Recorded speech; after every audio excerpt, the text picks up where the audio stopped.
thanks again, John, for joining us and participating in our film. We were talking earlier in the house about kind of the nature of creativity and your will to imagine and create and stuff. And just kind of curious to maybe talk a little about that. Well, I think I think the the force that created us is expressing itself through our existence. I don't believe that a musical idea starts in your brain. I believe it starts at a place before that we don't have any direct contact with, and and and I believe that everything that we do, everything that we create is nature expressing itself the same way that when a flower grows out of the ground or a tree grows out of the ground, it's nature expressing itself. And you might say that the tree is expressing itself by the way its branches move out, but it's the force that drives nature. That's that we don't that the tree is the visible thing that appears to our senses, but I don't at all believe it's the source of why everything is perpetuated all the time, And music it's an ineffable thing that I don't think words can really do any good to really give us any true understanding of.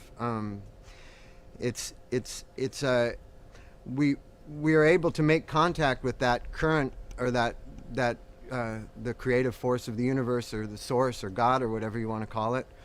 We're able to sort of connect with the intelligence of this by learning a musical language, learning a musical instrument, learning how to identify a sound and a feeling, and to be able to learn how to gradually express that feeling through an instrument, and so the more I feel like it's not just like we could, the idea of somebody considering themselves responsible for a piece of music is ridiculous.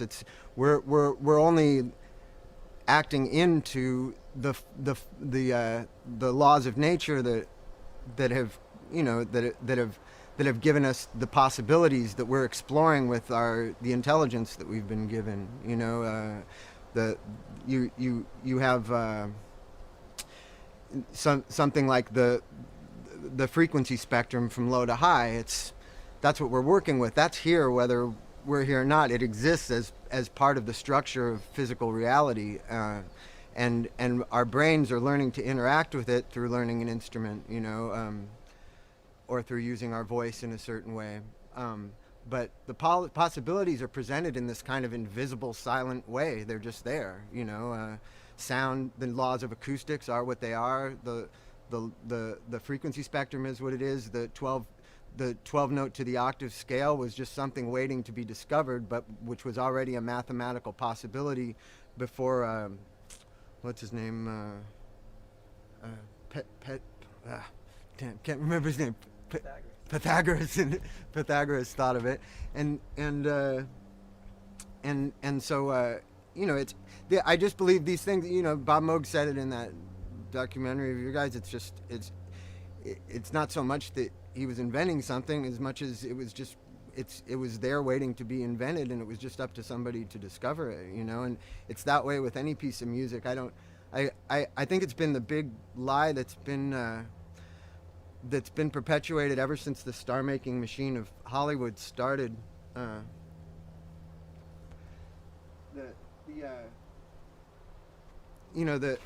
The star-making machine of Hollywood has perpetuated a lie that the image is the thing, and that the thing responsible for a great actor or a great musician, it's just been continued by the music business, is they get this idea into the public's head that it's the physical image of the person and the name of the person that is responsible for the creation of what they do, and that's not what creates it. What creates it is the imagination, and the thing that the thing that makes it possible for one person to be in the right place at the right time in their life to create the things that they create, it has to do with a really complex structure of the mind and the soul and the nervous system and everything. All these unknown things that are taking place in the subconscious, which can be just as much structured by terrible things as it can by good. You know, a person could be nothing but abused and put down their whole life, and for whatever reason, their will to live, their love for music, their feeling for music, and all the fucked up things that have happened to them, all combined to make perfection. You know, I mean, just for example, somebody like Jimi Hendrix having a really difficult life growing up, nevertheless, that was exactly what made him the person who was capable of doing the beautiful, perfect music that he did. Or some kind of disadvantage like Beethoven being deaf.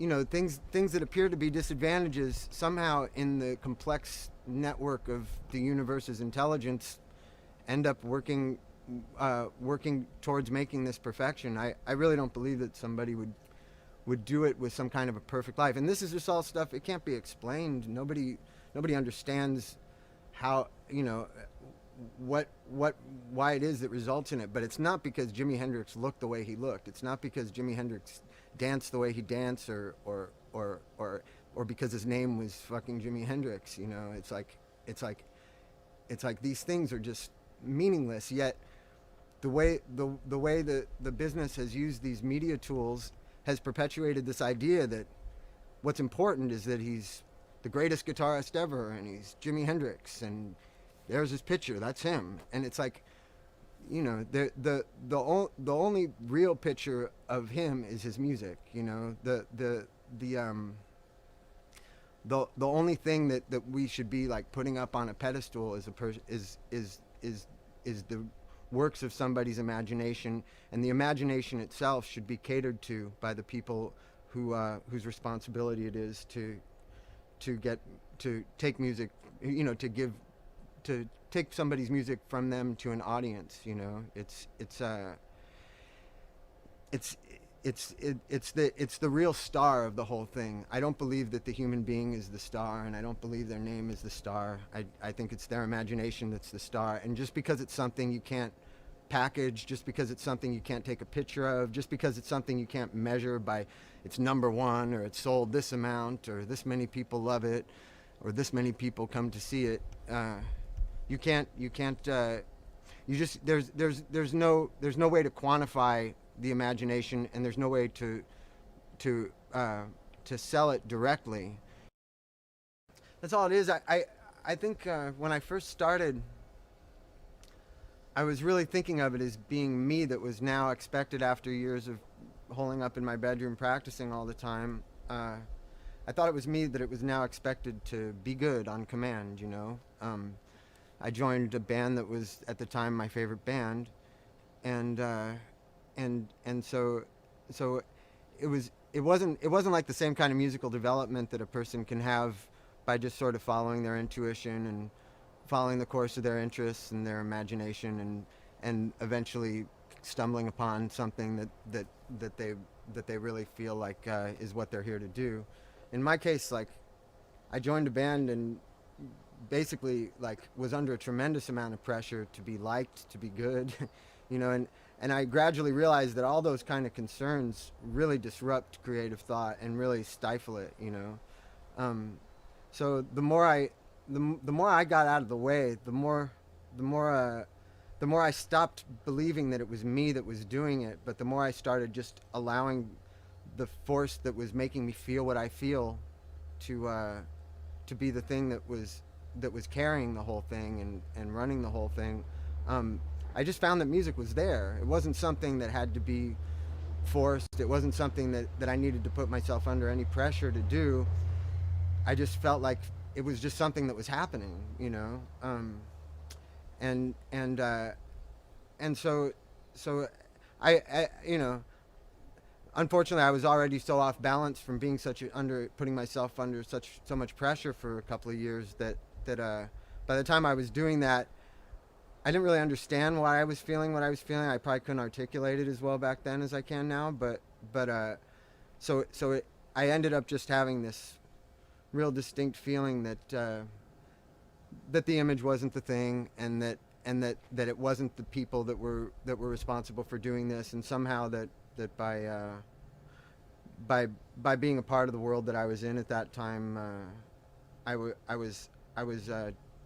was disrupting the flow of creativity, and that it was going to gradually I was going to gradually sort of lose contact with it, was the feeling that I had. And so I ended up going really far in the other direction, and just pretty much just spending all my time painting for 5 years, and with no thought whatsoever to what the products of my imagination would be worth to anybody else. And that was a really healthy thing for me to do at that time. So when I'm performing, I mean, it's a little weird. I like recording more than performing, because you really do, you just close your eyes, and you're especially recording alone, you're alone with the force of music. There's no other distractions. There's no there's no possibility for your brain to go anywhere else. If you are a physical person standing in front of people, you're getting certain charges. Luckily, it's the energy transference between the performer and the audience and the performer that I really enjoy. I really do love seeing people's faces smiling. I love seeing, the light shining out of people's eyes and stuff. Like it's really what makes me love it. Are you present in the moment? But what I like doing on stage is just shutting my eyes. I've gradually stopped caring about entertaining the audience in any way, because I found that these things that a performer gets in the habit of thinking that they need to do in order to be entertaining, jumping around and stuff like that. So you start doing it because you feel it, but eventually you get, like any habit, you just start doing it. And I started gradually realizing that it just didn't matter, that the important transference is in what you're feeling inside to the audience, and they will respond with enthusiasm if what you're feeling is strong enough, and if what they're feeling is strong enough, it'll just notch you up to a little bit of a higher level. You might be able to play faster on stage than you could if you were in a room by yourself, or you might find yourself just putting an energy into it that's just a little more intense than what you would do in a studio. It's not necessarily better, but it's just human energy bouncing off one another the same way it does when people have sex or whatever. And so but most of all, it's been important for me to just really be thinking of the music, and be thinking about the force that's making those people feel what they feel, and the force that's making me feel what I'm feeling, and to not think of it as at all about, I don't think a performer should ever judge themselves as they're performing if they make a mistake, or if they didn't play such a good solo, or if they did a bad drum fill or something. Like, it's stupid stuff to think about, and it's stupid to be judging yourself as you're going by. It puts you after, which, once something's already happened, it's just like regretting the past. It's like there's no point in it. It's already happened. And the best thing, to do is to live in the moment, and to worry about the very next step, to worry about not worry about, but think about the next step, So when I'm playing, I'm usually sort of lingering between being right in the moment or foreseeing things before they happen. A musician gradually is able to be at one point in a song, say like 2 measures before, but you can anticipate what the 4th measure of a cycle is going to be like, and you anticipate what it would feel like if you put a note, say on the 10th, 16th note of the bar or something. You don't even need to use the symbols or the numbers or anything in your head, unless they're equivalent with the musical feeling. All you have to do is picture the musical feeling. I used to do this form of meditation where you would sort of you would try to imagine you would try to imagine the feeling of steel, or you would try to hold a shape in your mind, like a red circle, and hold it there, and not let it change shape and not let it change size, and just try to hold it in your mind. As I was doing these things every day, or you try to imagine the smell of chocolate and hold the feeling of the smell in your mind, um, you smell of chocolate, the taste of chocolate, and you try to hold these things in your mind, and I realize that I'm doing that all the time in music. I'll often imagine a rhythm that I can hit on the guitar, and I'll imagine it, say, 4 measures ahead of time, and Flea will have been hearing the same thing and will hit it at the same time. It's like something is offering us these things. It's not. They're if your brain is open to them, and if you've developed the right relationship to the laws of music and to your instrument, you'll just find them waiting there for you. I really think it's this idea that, oh God, how could I ever be a guitarist? I'm never going to be Eric Clapton or something. It's like these kind of ideas that the person is this intimidating figure who's this great God it's really interrupting the fact that people are judging themselves by some kind of, as if there's some kind of criteria that has anything to do with these intimidating godlike figures. It's that's the thing that we're like reaching for, and if we're not giving it, I just feel like a child has this relationship to the creative force. Yeah, your parents gradually, stifle that your connection to that creative force, and gradually shove your face in the concrete. And so do your teachers and school system, and everything's working against you. But the force of creativity, nature, is not working against you. It's right there for you at any time. You just have to be ready to not judge yourself, and to be open to whatever is going to come through you, and to be ready to not judge it as it comes through, but be all right with it, whatever it is, because it's just the universe expressing itself. It's not something. Nothing's expected of you. You just have to be there for it. And sometimes to get yourself in a position to be there for it is something that takes years of selflessness, or years of just a love for music, just having for no reason at all. For whatever reason, music produces the feelings in you that it does, and playing an instrument produces the feelings in you that it does, and you just follow the light. And sometimes, I know my years of practicing guitar, they weren't really very emotional. I spent a lot of time just practicing scales and learning Frank Zappa instrumentals and trying to learn the most complicated music I could. But it created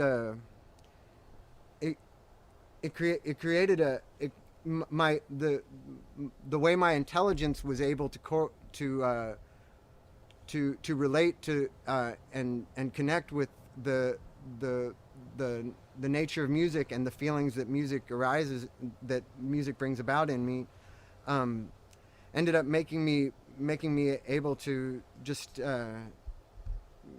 making me be able to form a musical thought in my head, and be able to bring it out into physical reality through my instrument. I remember being a little kid hearing music in my head all the time. I would hear songs in my head. As a 7-year-old kid, I had no idea how to produce them and how to bring them out. I just would hear them, and it's only through the years of playing an instrument without any reason other than just because you love doing it that eventually you learn the chords, you learn the intervals, you learn all kinds of musical references by learning other people's music, and gradually what you hear in your head can come out. It's really, there's nothing intimidating about the process other than maybe you've got to put some time into developing a relationship with an instrument or two. I just don't think people should be so threatened with this idea of being great, because there's just the only people who have any right to say what's great or not are the main, like, people like Stravinsky or or Bartok or somebody like they had certain criteria by which they judged music, but they they knew from the beginning that it was ineffable. You know, they weren't trying to describe it. They would describe their criteria based on you know, in a theoretical way, and just the same way jazz musicians would discuss it or something. The idea that music's begun to be judged by by the feeling that a star generates in the minds of people, it's really confused the issue, you know. So I really believe that people should get back to, you know, seeing music for what it actually is, and not for these things, not for the people who play it, or the various ways in which it's sold, you know. Something an interesting definition of music that I heard was that, or an interesting description of it is that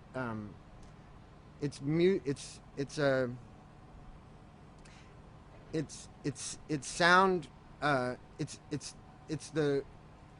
a coordinate point between sound and human intelligence. It's the meeting of those two things. Sound on its own isn't music, as much as you know, John Cage might have, you know, loved the sound of you know, traffic in New York, or as much as we might like the sound of birds singing. It's not music until it's organized by human thought, and the fact that sound even enters our ears and then turns from a waveform into a electrical current in our brain, and that transfers, and then that becomes a musical feeling, and then we have the, you know, the fact that music constantly is turning into, from one thing into another. It's just one of those things that's just happening, and we have no idea why. You know, it's like scientists can only explain what's happening, but they can't explain why it's happening, you know. Yeah, so a good description of what music is, that I've heard, is that it's sound being organized by human thought, or by human intelligence. The idea that as much as we might hear things that seem musical to us in traffic noise, or in the sound of birds singing, it's not actually music until it's organized by human intelligence. And the fact that sound, a sound may start as a physical motion that's hitting a string that vibrates, and then that string turns into electricity that goes through a pickup, and then goes through a chord, and then comes out of a speaker, and it becomes a waveform, and then the way that the air molecules are being moved around makes an impression on a microphone that turns it again into electrical current, and then it can become a sound on a tape, and then it can be another waveform in the air, and go into a person's ear, and go from being air again to being electrical current again in the person's brain. This is just a process that it's something that we don't understand. We can describe it, and we can control it, but we have no idea why it's happening. Scientists can explain what is happening, and we can understand what the laws are that make that we can understand what the laws are that are in effect when this is happening, but we don't understand why it's happening. It's pretty much like the process I just described. It's the equivalent of the idea of reincarnation, of one person becoming something else. It's really all that's ever happening. Nothing's ever dying. And anyways, I think even a musical, even a song, the fact that you only hear it at that single point of right now, yet it's a series of moments, but it never occurs any other time than right now.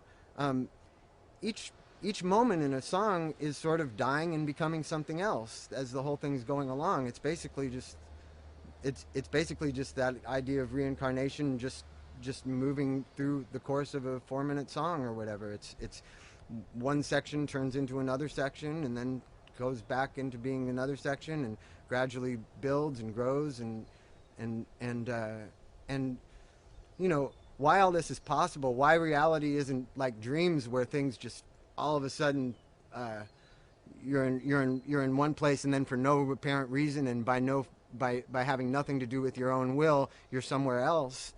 The fact that reality isn't like that also, nobody can explain why it's that way. You know, it's and so to be satisfied with some sort of explanation of what's happening rather than why it's happening is just silly. And you're just people who are satisfied with those kind of explanations are just are I just think that they're ignoring half of what's going on, because you know, half of it is that it's happening, half of it is that there's something that's making it happen. And I guess people, you know, sometimes things that we don't understand are scary. Death is scary because we don't understand it, and I guess we put a lot of things that we don't understand in that category because so many of us are so scared of death.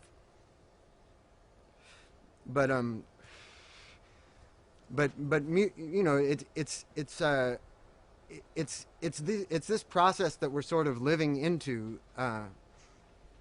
and these laws of nature that make all these, the perpetuation of reality, the fact that yesterday doesn't die, that it still remains as a thought, and what we put on the shelf the day before is still there the next day. The fact that kind of consistency is running through things. The fact that there is a permanency of matter is also something that we should just be happy that it's that way. It could be so many other ways, and you can see that from your dreams. It's like reality could be really hard to get your handle on at all, you know. And luckily we're given this gift of being able to practice something and grow familiar with the laws of music and the laws of nature, and gradually be able to create something in the same way that the sun has created us. That you know, that the sun is sort of teaching us that lesson in the fact that it's revolving, doing the same thing every day. It's telling us all that if you do the same thing every day, you can build and build, and things will grow as a result of your doing that thing over and over. Everybody knows this. They're all getting jobs and stuff. They think they're just getting jobs because they want to make money, but it's because it's just the way nature works. Nature works in circles. Nature works in cycles, and if you ignore those cycles, if you just sit around and do nothing all the time, or if you don't follow the interests inside you that compel you to do things, your life will gradually just lose meaning till you're old, you know.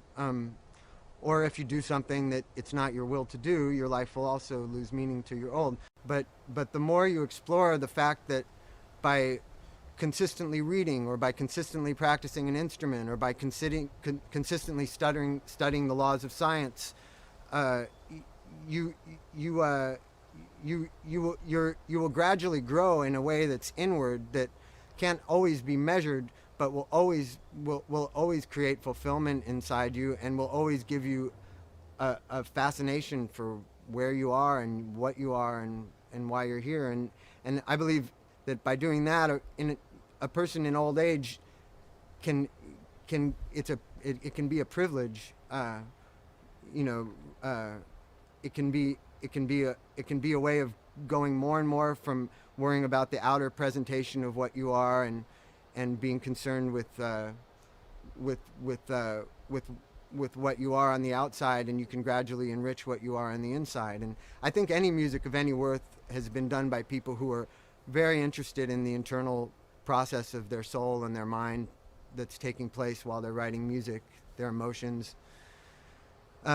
They've always been people who have been concerned with the process of what they do, and haven't been very concerned with what the outer result of what they're going to do is when it leaves their sphere. And I believe the more that even a great musician becomes concerned with what it is when it leaves their immediate sphere, the more the less contact you have with what's going on inside you, because you start to equate the music with the reaction it provokes, as opposed to what it naturally is, which is just something that takes place inside you that you have been given the gift of being able to realize and to bring into manifestation.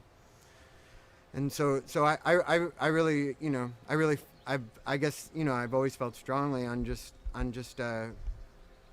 listening listening to what your imagination dictates. If your imagination, I'm the kind of person, I'll shift from liking one kind of music to liking another kind of music, to where I'll go through a period of 3 years where I'm obsessed with one kind of music, and then 3 years later I can't even imagine why I was listening to it. I'm so much in a different place, because it was just where my imagination gradually led me. Gradually the idea of listening to one thing stopped being exciting, and gradually the idea of listening to another thing seemed more exciting.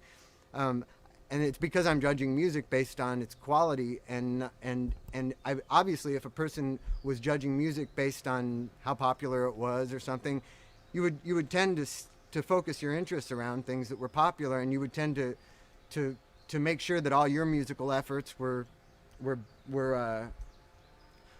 coordinated with the standards that the public sets of what's considered, the best. And I believe that kind of thing can make the imagination of a person that should be changing from one thing into the other into having a fixed idea of what's great, and the mind should naturally just shift from one thing to the other, because that's the nature of the mind.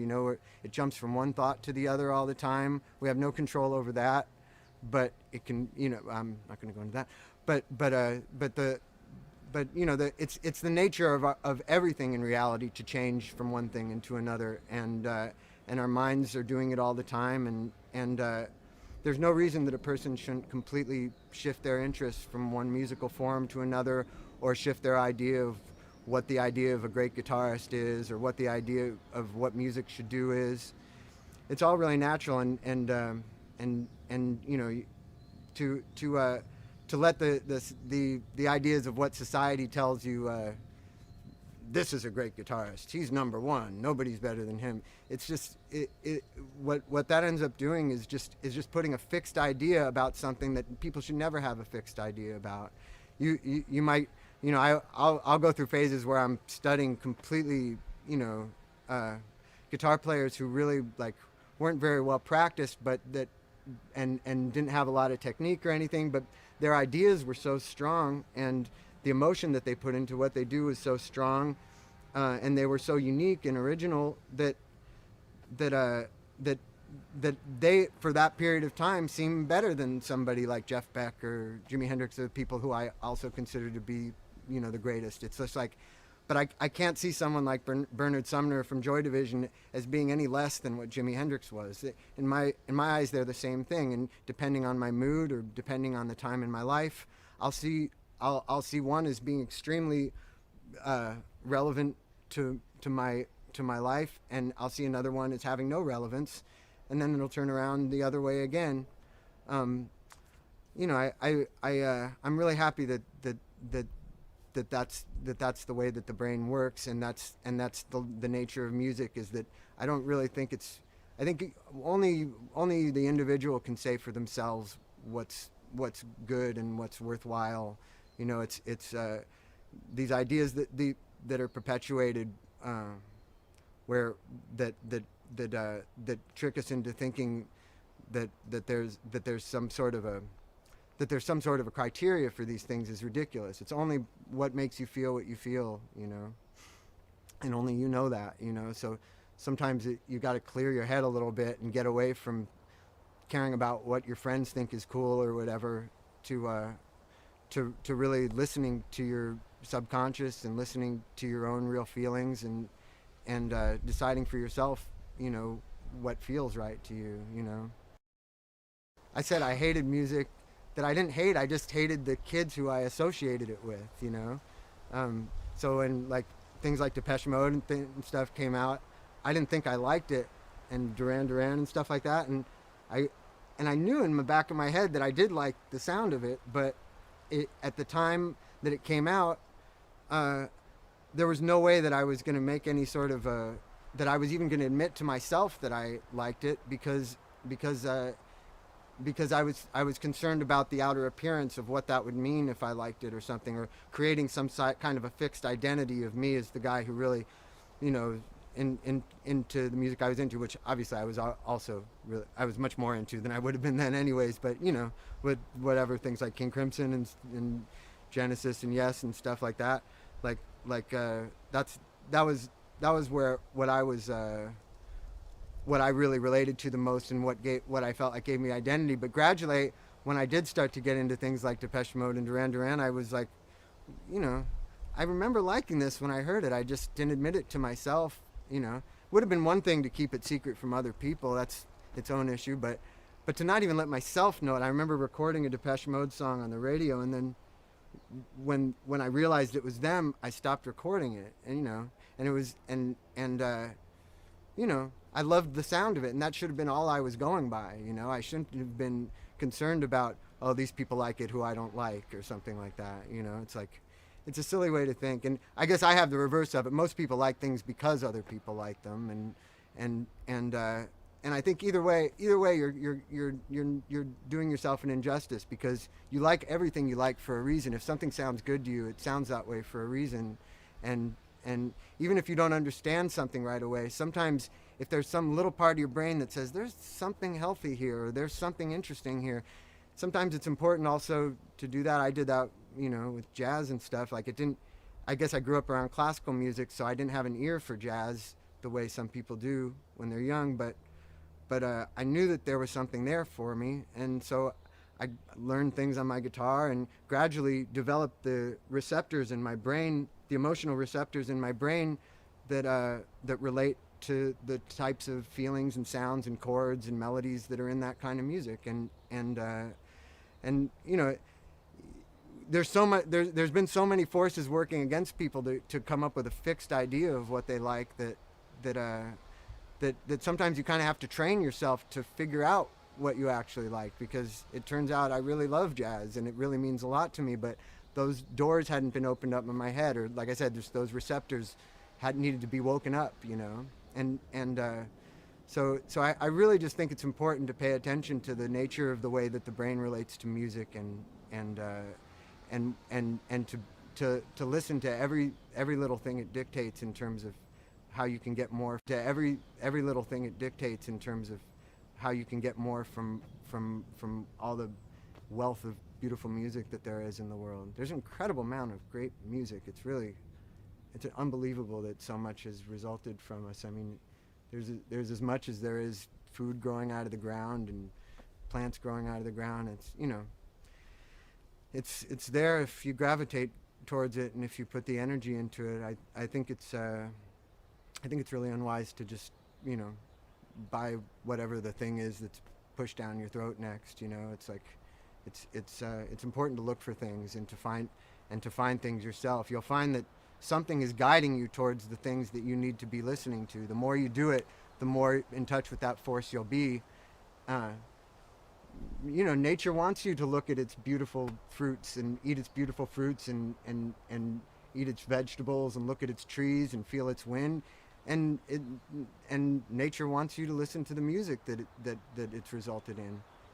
You know, no reason to think of the efforts of man as being separate from nature. It's all just one thing. It's nature. It's what exists, one thing. I get the impression, I talked to a psychic, and she said something about my cats liking they enjoy the noise that I make. And she also said something about them not having the same perception of time that we do. So it started to make me wonder, because music is so intrinsically connected to time. It is sound being structured through time. That their perception of it, they wouldn't hear the organization of it in the way that we do. It's funny how with a piece of music, you're just following your feelings, but you play something that is good in the form that you make it in. But if one note was off, if one note was in a slightly different place, it would sound totally wrong and sound like it didn't at all follow a coherent train of thought.